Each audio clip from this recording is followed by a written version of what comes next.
Mission impossible का 8वां part या final reckoning मैंने देख ली है। मूवी MI डेड रेकनिंग यानी 7वें पार्ट के जस्ट आगे की कहानी है, आगे कहानी बताई गई है।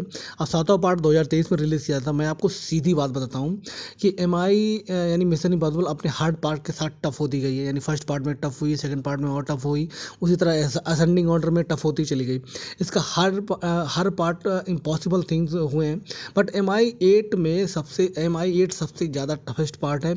इमेजिनेशन से कोसों दूर है, वहाँ तक हम पहुँच ही नहीं सकते। MI8 ने सारी हदें पार कर दी हैं, और MI8 ने और टॉम क्रूज़ ने सारी हदें पार कर दी, और ये सिर्फ 62 साल का टॉम क्रूज़ ही कर सकते हैं। और जिस डेडिकेशन के साथ उन्होंने एक्टिंग और स्टंट किया है कि हम सांस लेना ही भूल जाएंगे। स्पेशली समुद्र में सबमरीन वाले पार्ट हुआ या फिर प्लेन वाला पार्ट होगा, मतलब हर पार्ट हमारी सोच से परे होगा। अगर ऑस्कर से भी कोई बड़ा अवार्ड होगा तो इस मूवी को ज़रूर मिलना चाहिए। लगभग 300-400 मिलियन डॉलर खर्च किए गए हैं इस मूवी को बनाने में, तो वो दिखेगा भी कि हाँ भैया कहाँ खर्च किया गया है। और मेरे हिसाब से तो बॉक्स ऑफिस के सारे रिकॉर्ड टूटने वाले हैं। रेटिंग वेटिंग या और कुछ भी बोलना इस मूवी का, या एक्टिंग और किसी भी चीज़ के बारे में, इस मूवी के बारे में बोलना औकात के बाहर की चीज़ है। मैं आपको सीधा स्टोरी का थोड़ा सा हिंट बताता हूँ कि MI 7th पार्ट में AI यानी आर्टिफिशियल इंटेलिजेंस को वजूद ना मिला है, जिसको बंद करने की टॉम क्रूज ने 7वें पार्ट में ढूंढी थी। तो आगे की कहानी MI8 यानी इस वाले पार्ट में जो आई है, यानी mission impossible the final reckoning में इसके आगे की कहानी है।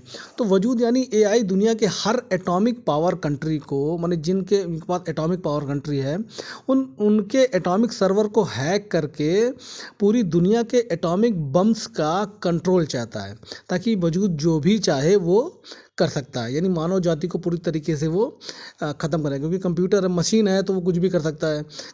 और इसके बाद जो है वजूद को गैब्रियल कंट्रोल करके, और फिर वजूद को गैब्रियल कंट्रोल करना चाहता है, और उससे कंट्रोल करके वो सबसे ताकतवर आदमी बनना चाहता है। तो एजेंट हंट यानी हमारा टॉम क्रूज कैसे गैब्रियल को रोकेगा, और वजूद के सारे एटॉमिक कंट्री के एटॉमिक सर्वर को हैक कर रहा है उसको कैसे रोकेगा, इन सारी चीज़ों को देखने के लिए मूवी देखनी पड़ेगी। मैंने आपको सिर्फ मूवी का मेन हिंट बताया है।